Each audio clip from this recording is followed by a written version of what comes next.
Hello, I'm Rick Steiner, and welcome to another episode of Lux Life Discovered. My guest today is Jessica Banks with the Energy Mender. So, Jessica, it's great to have you today. It's an honor to be here. Well, there's so many things, it's like, where do I begin with all my questions? So, Energy Mender, let's just start with that and tell us how that name evolved and what all it entails. It began just as my business, and I was thinking of a name that tied everything together. And I was like, well, people always tell me, oh my gosh, Jessica, you have great energy, all this stuff, So I was just like, you know what? I'm the energy mender. I mend people's energies. They always feel better when they leave me. And all the practices that I do, which is yoga, I'm a holistic practitioner. That's what I call myself. I'm a Reiki master. I'm a shamanic practitioner, and I'm also SomaVeda Thai Yoga Massage therapist. Wow. And what do you do in your spare time? No, I'm just I kidding. ride a motorcycle. I do. I was going to say, you were going to say, I don't have any spare time. Yeah. Oh, I make spare time. Yeah. Well, so kind of go into a little bit of each one. The yoga. So for someone who's never done yoga, like what are the benefits? What do you really see are the benefits of yoga? And what would you recommend for a beginner? Well, yoga means to yoke, to put together. So the word yoga really means to put together. It's a sequence, to put things together, to link. It's a thread, right? So that's the word yoga. So yoga practice, like what everybody knows, to do a yoga practice like Ashtanga. That's what I teach, Ashtanga Vinyasa, and that is the grandfather of power yoga. It's a mind, body, spiritual connection. So at first people want to come and they want to get in touch with looking better, right? They want to get a physical appearance, feel good. Well, it's good. That's the beginning. It always ends up, okay, well, they start eating better. They start thinking about what they're putting in their body, substance-wise, what are they watching? And then it turns into more of a spiritual connection with them, with their connection with the divine and their purpose, like what is their purpose? Why are they here? And that's the main oftentimes it evolves into something that they didn't really, they thought they were coming to stretch and do yoga. Yeah. And that's what happened with me. That's 100% what happened with me. I always tell people yoga saved my life, basically. It really broke down my ego, got me, it stripped away everything that was of this world and got me inward. And there I evolved with my purpose. And I'm here being a healer. When I do sessions, sacred counseling sessions, I'm a medium. I'm Reiki master. I do Reiki classes. I do Thai yoga. And, it's all evolved into being a holistic practitioner. So the Reiki lessons, tell us about that. What all does that involve? So I just got done doing a Sunday.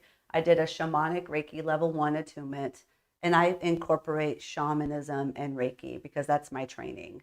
Reiki is a Japanese healing method that we use the energy from the divine, and we heal with the energy through and with our hands, and we can feel the discrepancies in your body. I can feel what is off, which chakra systems are off in your body. I can feel if you have some ailment in your body, I can feel it. I usually can feel it in my body, and then I'm like, what's that? Really? Okay. Oh, yeah. Oh, yeah. I go up to people, I'm on them, I'm like, what's going on there in your stomach? Or what's going on here? I can just feel it. So we all have this. We just need to be more in tune with it. Well, so, okay, and then that brings up a question that I'm sure you get a lot. Do you get resistance from people? Because people who come to me are open. Right. People who come to me are wanting validation, or because they already know what they need. They just need validation because there's a lack of trust in themselves. So I help with that. I help them to heal themselves. I'm not here to, healers aren't supposed to heal other people like abracadabra, you're healed. It's us facilitating and guiding them to heal themselves because you have your own path, you have your own soul, your own soul journey to go on. So, but I can be here and facilitate and guide you on your journey. And that's going to make you more in tune and make you more aware and make you more accountable. That's right. Because if somebody does it for you, then you're like, it's once once the need's met, then it's kind of like we're on to the next thing. Yeah, and that's kind of like how people, they run to the doctor and they want this magic pill to cure them and with whatever, but they don't want to change their life habits. They don't want to stop drinking. They don't want to stop smoking. They don't want to, even though, and those things are fun, believe me. I love a drink, okay? But I'm just saying, in moderation and people who are letting it override their life, I mean, they don't want to stop eating out every day, or they're just overweight and want to get healthy, we need to make those choices better. And our bodies are amazing and they can heal. We can heal ourselves 100%. And we don't, and I'm not saying quit your meds or anything like that, but, definitely go health, think about what you're putting in. Right. Yeah. And we have to treat our body, we have to respect it because it's simple. Yeah. Right. So it is. Yeah. So how did all this begin with you then? Because you didn't just wake up one day and say, hey, I want to do this. Yeah. I mean, I always was called with, I've always, my journey is really long, so I'll try to keep it short. So when I was a child, I was always kind of aware, and I always was looking at the clouds and kind of like, okay, there has to be more than this. There has to be more than this, and then I had children, and I was really deep in yoga, and yoga was the first thing. And then it just helped me calm my mind so I could listen to my inner self. So then my inner self was telling me, hey, the synchronistic things were happening. Hey, here's a training for Reiki. Hey, here's a shamanic training. All these things started flowing naturally, coming to me with no resistance whatsoever. So, the journey has been long. I'm 44. I started this path when I was probably in my mid-20s, So I've been doing this for a long time. I've been teaching for about 10 years, teaching yoga. I've been doing shamanic practice since 2016, about the same time with Reiki. I'm a part of the foundation of shamanic studies, which is Michael Harner wrote the book, The Way of the Shaman. And that practice is very ancient and brings you back to our ancestor way of healing and bridging the gap from divine and us, and really getting connected. And then that's a little bit deeper things. I do divinations and power animal retrievals, so that I journey. Explain that. Yeah, I journey. There's a lot. Just went way over my head. Yeah. So I journey with a drum or a rattle for you. And a journey is I go in a deep meditation, and I'll go and retrieve a power animal in the spirit world. And I will do it for you. I will get a power animal for you or help guide you find yours. So our power animal could be help us as a vessel to something that's going on in our life. Like maybe everybody has power animals and things. I know I'm going to go a little deep in this, but a turtle may cross your path 10 times in a week. Well, that's a message from spirit, like, hey, maybe you need to slow down, right? Because turtles go slow. Maybe a frog is always at your bedroom window chirping at night. Well, maybe that's a message for you to realize that maybe I'm going through change, because frogs are always changing, right? They go from tadpole, they have a metamorphosis kind of life, so they're always forever changing. So you think there's a lot that we experience that we just don't realize because we don't take time that's right. to observe? Yeah, because you're not on that vibrational plane. We're so busy with our cell phones, with TV, with, just living of the world, when we need to sit and be quiet and maybe be in nature and just listen. And it'll, spirit will talk to you. Even if you're whatever religious, this is all things are all universal. This is not believing in one thing or another, but everybody should be more aware and more in tune with nature. And we need it more and more these days as everything that's going on in the world. So why Why do you think more people haven't embraced this before now? Well, it's coming a lot more, I think, because the pendulum always swings, right? It's always one extreme to the other. So and I feel like we're coming back. There's been a super extreme to be radical and not caring and doing whatever we want. Well, it's time to figure out, and I see it in my children, and they're wanting to know more and be more in tune with earth and be more natural, and so I think it's always this way. It's always going to be a cycle. So what do you say to skeptics? How, is there a response, or because I could see where some people really believe this and follow it, and then I could see where some people will be like, that's a little deep, that type thing. Yeah. So how do you? I've never really had any issue with anybody like a skeptic or anything. So Christmas Eve, I got commissioned to do a reading for a family. They asked me if I could come do a mediumship reading for a whole family on Christmas Eve, just this past Christmas Eve. I said, sure, yeah. So I showed up, and there was a guy that was a skeptic in there. And I knew he was a skeptic. I can kind of feel, whatever. I'm just, smirking in the background. No, he was there, very polite, but I could feel, he was. And then, but I called everything out. I mean, there's no way I could have known anything prior because I didn't know who's going to be there. There's no way for me to Google.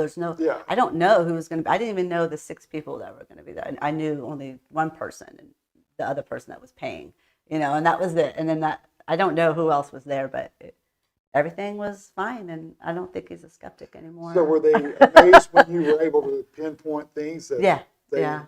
It was neat. A lot of spirit came through, people that like the loved ones came through who have passed, and I went on a hiking retreat in Arizona years ago, and the last night they had a lady come in who her son was murdered, and I forgot what group she's head of or was at the time, but she was kind of like a medium, and I didn't want to ask her a question, but I wanted this lady who's a writer for Shape magazine that was there to ask for me, so she did.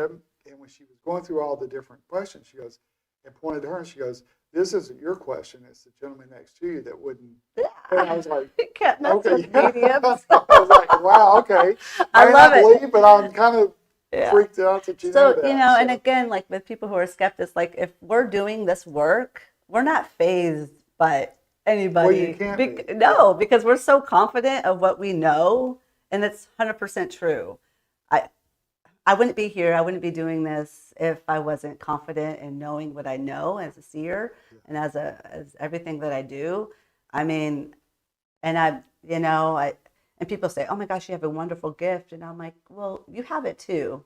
We just got to get you into that skill set." And like I said, I did the Shamanic Reiki level 1 attunement on Sunday, and that was beautiful. And I train people to get this. I train people to get in touch with their spirit self, and because we all have this. We're made in the image and likeness of God. So, and so is there any not conflict, like I don't know what the right word is, but like between spirit and like a Christian belief or religious belief? I mean, regardless of what. Well, I had a situation. I was called in to. It was a sad situation. Somebody was passing, but someone called me in there to do a healing, and it was days prior. And Spirit's telling me, like, we're not going there to heal her. We're not going there to heal her. So I called the person before we were going to go, and I said, "Hey," I said, "I'll meet you there, but we're not going there to heal her." And she's like, "I know." And we were preparing for her to pass. And so I walk in, and the family is Mormon. They're all Mormon. The family is Mormon. And I walk in, and I'm very respectful. "Can I sage your home?" I sage. They go, "Yes." I light the candle. I mean, I'm there doing work, and spirits. It was a sad situation, and it was almost like there was a lack of understanding that death was coming, and there was 4 kids involved, and nobody was talking about death. They were avoiding what was going to happen. Right, avoiding it. And I said, I was laying hands, and Spirit's like, get the kids in here, get the kids in here, get, like, screaming in my ear, get the kids in here, like, very direct. And I'm like, I turn over and I'm like, hey, I was like, we need to get the kids in here. I won't say her name, but, you know, we are, you're dying, and this is happening, and we need to get the kids in here right now. We need to open these curtains because it was dark. It was kind of scary. The kids didn't want to go in there. There was an oxygen machine going on. There was, you know, things very kind of scary. It was dark. It was, she's ill. She's very skinny on the couch, you know, and I'm like, get the light in here. Open these curtains. Okay. And then all of a sudden the energy shifted. The kids were flowing in and out. The next day I showed up. The kids were flowing in and out of the room. The lights were bright as this room in the house. And I said, you know, you're good. And she thanked me. I gave her a hug. And I said, I'll come back on Tuesday. This was a Thursday. I said, I'll come back on Monday or Tuesday and see. She hugged me, and I said goodbye. And that following Tuesday, her husband texted me that she passed at 7 or 5 in the morning, really early, with the kids in the bed with her. You know, and that was a local. That was a local situation. And good closure for everybody. Yeah. I mean, because, you know, I consider myself, you know, people always want to talk about the happy things, but with healing and stuff like that. But, you know, death is inevitable. And, you know, with everything happened with COVID a few years ago, I mean, everybody was so scared, right? Yeah. And so we need to talk about it more, I feel. That's we can have that another topic. Well, I know there's so many things that just like pick up on so many different opportunities to discuss. Yeah. So how long have you lived in the Gulf Coast I have been here since 2008. I consider myself a local now. I was brought here by my ex-husband who worked for the Navy, and then we soon got divorced. But we have 2 beautiful kids together.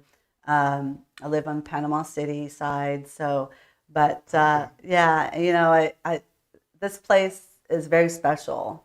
This whole Emerald Coast is really wonderful, and I'm very happy and glad to be here because you know, it's funny how you get put in places in life and then it switches. It doesn't work out, but it does work out. So you kind of have to go with the flow, and it's worked out. And I'm doing my thing. Yeah.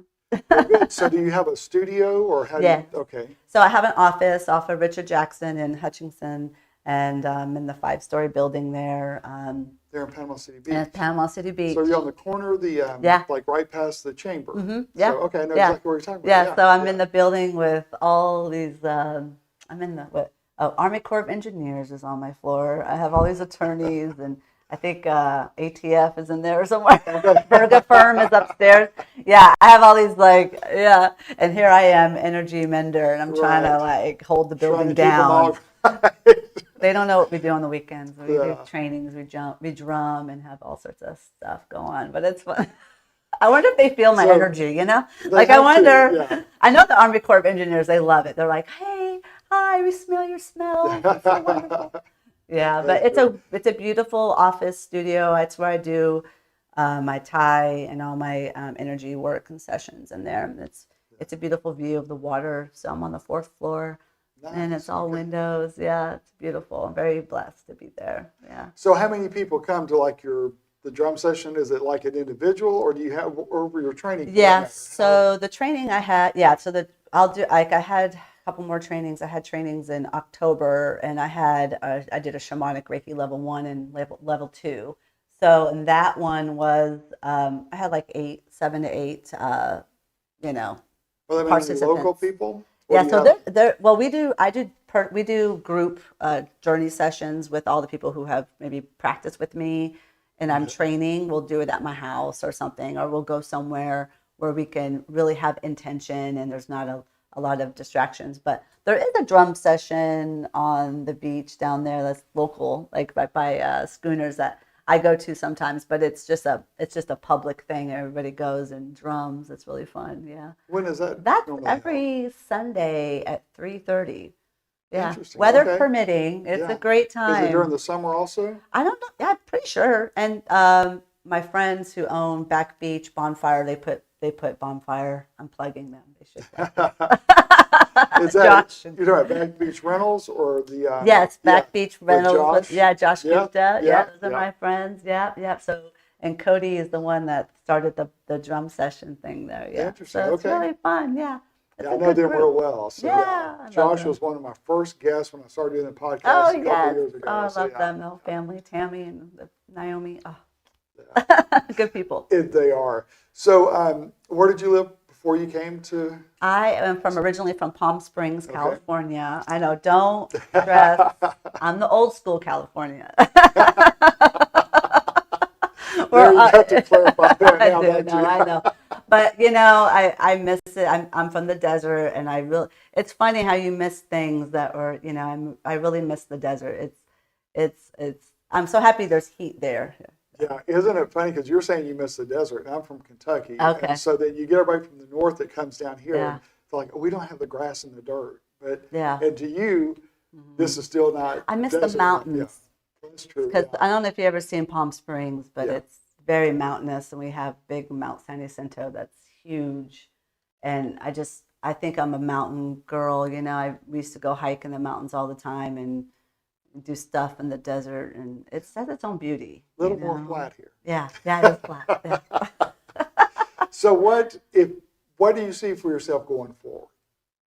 Well, I'm getting my doctorate degree right now for a sacred medicinal medicine. So and that's a lot of work. So I'm hoping to just expand my practice and go deeper with more nutrition and help people get on more holistic way of healing and naturopathic of healing. So that's why I'm getting my doctorate in sacred medicinal medicine. And I'm from my college is the SomaVeda Integrative Therapies College. It's down in Tampa. And that's where I went to get my Thai massage too. Okay. Yeah. So it's all holistic healing, and they have a lot of good programs. And So you just cover the whole extreme of whole body and. Well, that's why I say holistic practitioner, because I don't want to be put in a box. I don't think anybody should be put in one.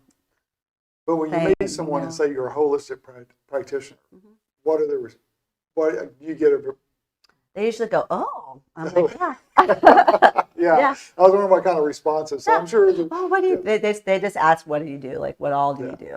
So it's kind and of there's nothing wrong with that, right? No. Okay. No, yeah. I mean, I think everybody should do it. It's funny. I was like, when I was a kid, people, they ask you, what do you want to be when you grow up? I wanted to be everything. I wanted to be everything. I could never pick one thing, so I don't know. But I am a holistic practitioner, and I plan to, expand and go deeper with that and get my doctorate degree, and then I'll become a teacher for Thai. I do want to teach people how to do Thai massage so they can start their own. So what makes a Thai massage so unique? So a Thai yoga, the SomaVeda Thai yoga that I do is, we hit all the meridian points in your body, which is just like acupressure. They hit the points when they do acupuncture, right? So you have meridian channels in your body. With Thai, I hit all of them, and I stretch you. And you may get some spontaneous adjustments at the same time. I step on you. It's really fun. And so this is where you get your frustration out on people. Yeah. I know. I'm like, shh. Right. That's part of the practice. That's part of it. Let me just dig my elbow a little bit. I see now the truth comes out. It's a beautiful practice. It's people, and you wear your clothes, and that's why I like it, because I don't have to oil you. I don't have to oil you up. You leave your clothes on, and you get to leave. And I see some really good, outcomes from it. Some good. I mean, sometimes I don't see people again sometimes because they're healed. They're like calling me. Oh my gosh, Jessica, you healed me. I need to come see you, I guess, for maintenance. But like today, I saw a guy. I totally helped his back, and he's like, I don't need to see you anymore. You're great. He's like, but he sends me all his people.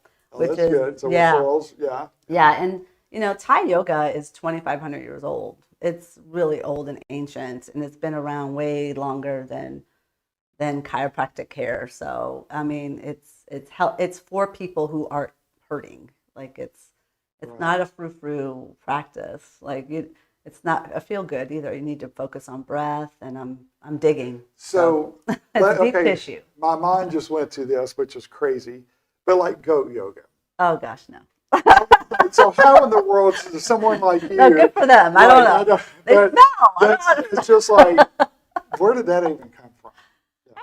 Just whatever. I mean, if people want to do goat yoga, that's great. I said, I like goat cheese, but I don't like goats. I don't like. They smell and they're mean. They can bunch you. I don't know. A breeze I brought that. It just seems like it's so opposite of what you're describing. You know, that type thing. Yeah. So, Well, yoga means it's just like yoga is just like saying the gym or so. You know what I mean? Like it's the place you go, right? So yoga is just a practice. It's a practice. That's what it is. Yeah. Yoga is a practice. So it doesn't mean like there's hatha yoga, there's ashtanga, and I teach ashtanga vinyasa at Emerald Coast Jiu-Jitsu Academy 3 times a week. I plug that. And then, but it's if people want to do goat yoga or cat yoga, great. That's fun. I've never heard of cat yoga. That's amazing. I'd rather do cat yoga than goat yoga. You think the cats are nicer? Yeah, I don't know, maybe. All right. Well, I tell you what, look at the camera and then tell people where to find out more information about you and where your office is again. So my office is in Panama City Beach, energymender.com. Instagram is energymender. Everything is energymender. Jessica at energymender.com is my email, and my phone number's there on the screen, 850-624-3404. And it was a pleasure to be here. Well, thank you so much for being here. Yeah. This is definitely interesting, to say the least. Yeah. So I'm Rick Steiner, and that is another episode of Lux Life Discovered. Be sure and follow us on YouTube, subscribe, and then also on all major podcast platforms. We have our own channel, Lux Life Discovered, on 30A TV, and we look forward to seeing you soon. Thanks. Check out Lux Life Discovered on Facebook and Instagram and on 30A.tv. See you next time on Lux Life Discovered.